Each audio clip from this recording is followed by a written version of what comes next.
President TM. Johnny ധർണ ഉദ്ഘാടനം ചെയ്യുമെന്ന് ഭാരവാഹികൾ വാർത്താസമ്മേളനത്തിൽ പറഞ്ഞു.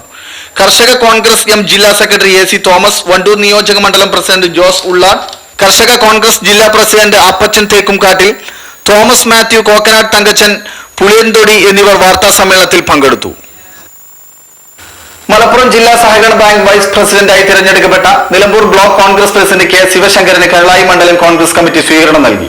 മണ്ഡലം കമ്മിറ്റി പ്രസിഡന്റ് കെ ശശികുമാർ അധ്യക്ഷത വഹിച്ച യോഗത്തിൽ ഗ്രാമപഞ്ചായത്ത് പ്രതിപക്ഷ നേതാവ് സുരേഷ് മാസ്റ്റർ, മണ്ഡലം കമ്മിറ്റി ഭാരവാഹികളായ എ അലവിക്കുട്ടി, കെ സുന്ദരൻ എന്നിവർ സംസാരിച്ചു. റോഡ് സുരക്ഷയുടെ പ്രാധാന്യത്തെക്കുറിച്ച് പുല്ലങ്കോട് ഗവൺമെന്റ് ഹയർ സെക്കൻഡറി സ്കൂളിലെ വിദ്യാർത്ഥികൾ പൂക്കൾ നൽകി ഡ്രൈവർമാരെ ബോധവൽക്കരിച്ചത് പുതുമയായി. അമിത വേഗതയിൽ വാഹനം ഓടിക്കില്ലെന്ന് ഡ്രൈവർമാരിൽ നിന്ന് എഴുതി ഒപ്പിട്ട് വാങ്ങിയാണ് വിദ്യാർത്ഥി സംഘം മടങ്ങിയത്. റോഡ് സുരക്ഷാ വാരാചരണത്തിന്റെ ഭാഗമായി പുല്ലങ്കോട് ഗവൺമെന്റ് ഹയർ സെക്കൻഡറി സ്കൂളിലെ സ്കൗട്ട് വിദ്യാർത്ഥികളാണ് പുതുമയുള്ള ബോധവൽക്കരണ പരിപാടിയുമായി രംഗത്തെത്തിയത്. റോഡപകടങ്ങളുടെ പത്ര കട്ടിങ്ങുകൾ പതിച്ച പ്ലേ കാർഡുകളുമായി എത്തിയ സംഘത്തിന് വൻ സ്വീകരണമാണ് ഡ്രൈവർമാരും നാട്ടുകാരും ചേർന്ന് നൽകിയത്.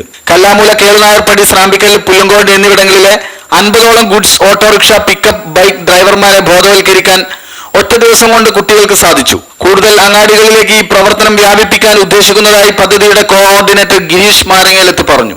സ്കൗട്ടുകളായ ഉനൈസ് CH, സുരാജ് PK എന്നിവർ നേതൃത്വം നൽകി. ACV news, Kalikavu. അറിയിപ്പ്: നിലമ്പൂർ ഗവൺമെന്റ് താലൂക്ക് ആശുപത്രിയിലേക്ക് സെക്യൂരിറ്റി ജീവനക്കാരനെ ആവശ്യമുണ്ട്. വിമുക്ത ഭടന്മാർക്ക് മുൻഗണന. താല്പര്യമുള്ളവർ ഈ മാസം 19-ന് മുമ്പായി 9493122035 എന്ന നമ്പറിൽ ബന്ധപ്പെടേണ്ടതാണ്. കേരള ബീഡി തൊഴിലാളി ക്ഷേമനിധി അംശാദായം